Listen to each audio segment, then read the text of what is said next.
C'est l'histoire d'Antoine. Antoine a obtenu un date parce qu'il est parti voir une fille qui lui plaisait bien dans la rue. Il a réussi à l'accrocher, elle était intéressée, ils avaient eu un petit eye contact, donc déjà une bonne réceptivité. Il a prévu un date 2 jours après avec la fille au restaurant. Un très bon restaurant qu'il connaissait, un restaurant brésilien avec de la bonne musique, pas trop forte non plus, pour pouvoir s'entendre parler. Donc Antoine avait tout préparé pour que tout se passe bien. Il est allé au rendez-vous, il y a le date avec elle, sur lequel, en apparence, tout se passait relativement bien. Il a pu discuter avec elle.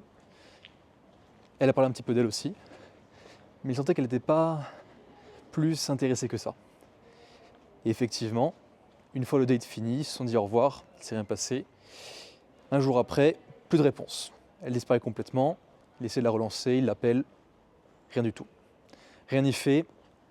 Elle a disparu, Clara d'ailleurs, et ne reviendra plus jamais. Qu'est-ce qu'a fait Antoine qui a fait que Clara a décidé de disparaître complètement, sans même lui dire un mot, lui expliquer pourquoi, et pourquoi aussi est-ce qu'elle a eu ce comportement à son égard? Pourquoi est-ce qu'elle n'a pas expliqué ce qui lui déplaisait, etc. On va voir tout ça aujourd'hui. 2 éléments dont les femmes, habituellement, adorent discuter. La première chose, c'est d'elles-mêmes, forcément. Parce que les femmes ont cet aspect un petit peu, ce qu'on appellerait soliptique, c'est-à-dire à considérer que leur perception de la réalité est égale à la réalité. C'est quelque chose qu'on retrouve beaucoup chez les femmes, beaucoup moins chez les hommes, parce que généralement, on se retrouve confronté à certains aspects qui nous obligent en fait à recomprendre ce que c'est que la réalité et ce que c'est que notre perception, et voir que généralement, c'est pas du tout la même chose. Mais donc, elles aiment donc parler d'elles-mêmes, premièrement, et c'est ce qui va généralement accrocher une femme sur une première rencontre. Et deuxièmement, elles aiment parler des autres, ou des autres qui ont fait quelque chose qui ne correspond pas à des standards, à leurs standards, donc des commérages en fait, tout simplement. Ce sont les 2 grands sujets de prédilection que vous rencontrerez chez la majorité des femmes lorsqu'elles vont discuter. Et soit, on peut dire tout est ok, tout est acceptable, pas de souci à ce niveau-là. Donc maintenant il faut quand même savoir l'utiliser pour faire en sorte d'obtenir ce que l'on veut et donc que l'interaction se passe bien. Surtout dans un premier temps pour venir susciter cet intérêt, monter la jauge de confiance, la jauge de confort, et derrière pouvoir amener la relation à l'étape suivante, la relation dans l'interaction entre 2 personnes. Maintenant, qu'est-ce qu'a fait Antoine qui a fait que Clara a décidé de ne plus lui parler, de le ghoster complètement? 2 choses. La première chose qu'il a faite, c'est qu'il parlait trop de lui. Il parlait trop de lui, c'est-à-dire que plutôt que de lui poser des questions, plutôt que de s'intéresser à elle, il parlait de sa vie, de ses accomplissements, du fait qu'il a telle chose, qu'il a un bon travail, une belle voiture. Plein de choses par rapport à lui, mais qui, en réalité, n'intéressait pas particulièrement Clara. Parce que Clara n'est pas une femme qui s'intéresse vraiment aux accomplissements matériels, ce n'est pas une femme qui est possédée par le désir d'être avec un homme qui possède énormément de choses. Elle s'en fiche un petit peu. Ce qui l'intéresse, c'est peut-être plus de parler d'elle-même déjà, mais aussi peut-être plus de l'authenticité, quelque chose qui va beaucoup plus représenter l'homme. Mais bon, donc Antoine a fait cette erreur. Il n'a parlé quasiment que de lui. Chaque opportunité était la bonne pour placer justement une chose qu'il avait, donc égocentré, donc compliqué de donner une discussion dans ce cas-là, effectivement, parce que généralement on tombe sur l'égocentrisme de l'autre personne qui va avoir du mal à vouloir nous céder le terrain et qui va aussi vouloir parler de lui, ou de là pour le coup d'elle. Donc on tombe non pas sur une discussion entre 2 individus, mais sur 2 personnes qui font des monologues pour flatter leur ego.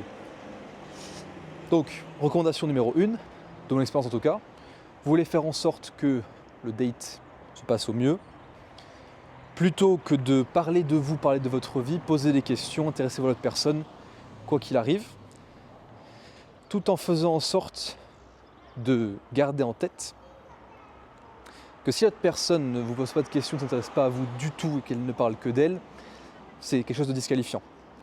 Disqualifiant dans le sens, pas d'intérêt à discuter avec cette personne-là parce que elle est vraiment beaucoup trop égocentrée, elle ne cherche même pas à vous connaître. En fait, elle est là pour parler d'elle. Donc elle est là en fait pour recevoir de l'attention.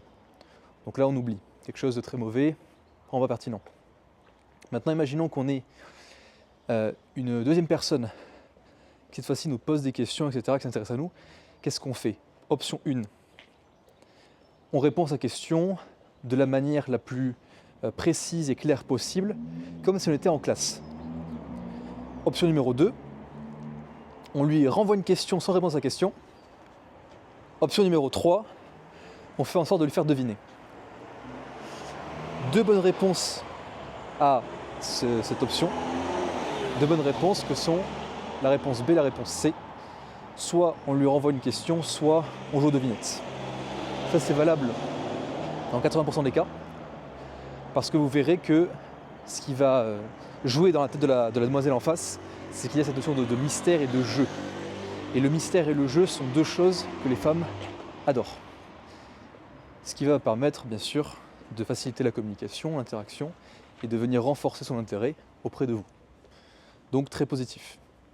Ramener la notion de jeu et de mystère et romantique, rappelez-vous, le mystère est romantique. Donc ça va faire en sorte de renforcer son attraction vis-à-vis de vous. Maintenant, quelle a été la deuxième erreur qu'a commise Antoine?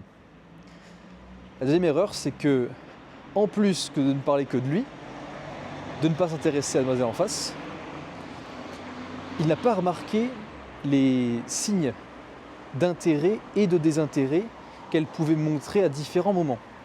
Ce qu'on appelle les IOI ou les IOD, dans le langage un peu plus technique, Indicator of Interest, Indicator of Disinterest. Il ne les a pas remarqués parce qu'il n'est pas attentif, parce qu'il parle de lui.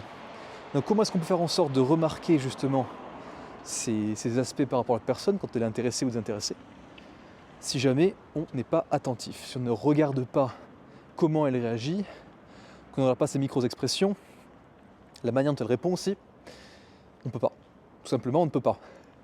Et c'est vrai que pareil, quand on se prépare directement à répondre, à réagir, ou à interjecter, on pourrait même dire, alors que la personne n'a même pas fini de construire sa réponse à une question, on ne peut pas faire attention à ce qu'elle dit déjà, mais encore moins à ce qu'elle exprime dans son langage paraverbal et non verbal.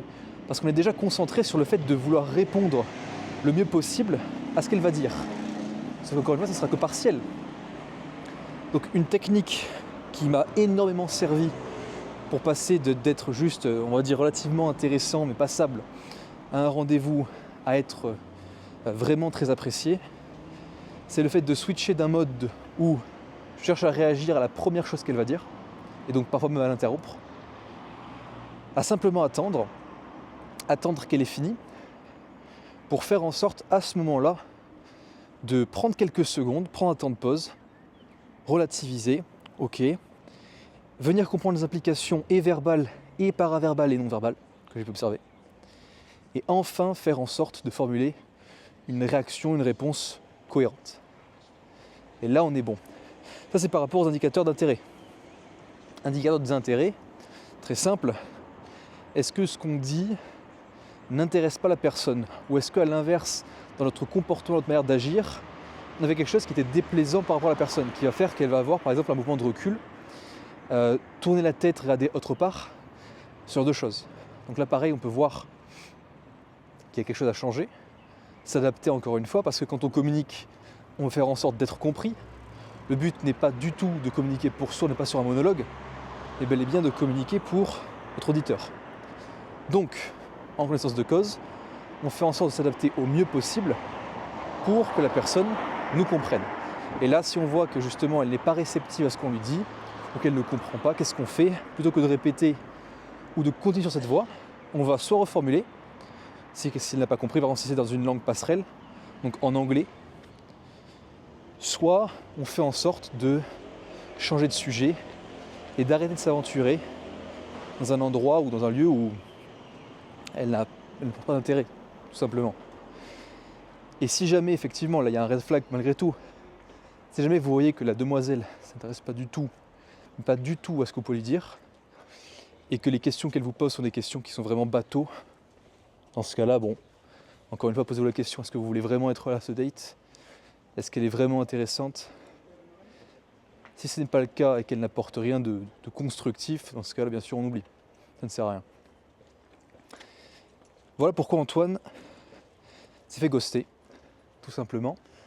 Mais maintenant, si on touche à un petit bonus pour ceux qui restent jusqu'à la fin de cette vidéo, pourquoi est-ce que Clara a ghosté? Pourquoi est-ce que Clara n'a pas pu exprimer le fait que l'attitude d'Antoine lui a déplu? Là, on touche à un sujet qui est plus sensible. Clara a ghosté parce que sa réaction archétypale lorsque quelque chose lui déplaît, plutôt que d'être dans l'action et de faire un état des lieux, un état de fait par rapport à ce qui s'est passé, elle va préférer faire en sorte de disparaître parce qu'elle a une attitude qui est une attitude de personne blessée. Et une personne qui est blessée va toujours agir de manière, ou très régulièrement en tout cas, pour ne pas catégoriser par toujours et jamais, mais très régulièrement agir de manière purement égoïste et sans aucune considération, sans aucune donc empathie vis-à-vis d'autres personnes. Et ça va être très régulièrement valable de la part des femmes vis-à-vis des hommes, dans ce sens-là. Quand je dis très régulièrement valable, c'est dans la manière de ghoster. On pourra remarquer que, alors ça ne veut pas dire forcément que les hommes ne le font pas, mais simplement que dans notre cas d'observation, on peut voir beaucoup de femmes et qui vont beaucoup facilement ghoster, donc ne plus répondre du jour au lendemain, plutôt que d'avouer des faits. Avouer des faits, c'est-à-dire voilà ce qui m'a déplu, voilà pourquoi ça m'a refusé de communiquer avec toi, et donc au revoir, bonne vie à toi. Voilà. Là où un homme va pouvoir être plus direct dans quelque chose qui lui a déplu, et ça touche aussi au fondement en fait, de la communication masculine, qui va encore une fois initier, et la communication féminine, qui va répondre. Mais malheureusement, même en prenant ça en compte, on observera que dans la majorité des cas, même en lui demandant d'initier à ce propos et d'expliquer pourquoi est-ce qu'elle a réagi comme ça et pourquoi est-ce qu'elle ne veut plus communiquer, et à ce moment-là, on comprendra qu'elle ne nous donnera jamais de réponse et qu'en fait on est voué à simplement tomber dans l'oubli. Ce qui veut dire que, quoi qu'il en soit, dès le premier date, normalement on doit sentir justement les intentions de la personne, être capable de faire parler d'elle-même, déjà, s'intéresser à elle aussi, quoi qu'il en soit, mettre du mystère sur notre personne et être réceptif aux différents indicateurs et d'intérêt et de désintérêt. Vous avez toutes les clés, testez ça sur le terrain, voyez si j'ai faux, si j'ai tort. Si c'est le cas, faites-vous un malin plaisir de me le prouver. A l'inverse, si de votre expérience ça vous a prouvé que c'est bel et bien le cas, dans ce cas-là, indiquez-le. Ça sera intéressant pour vous de me le dire en commentaire. On pourra en discuter. Et sur ce, à très vite.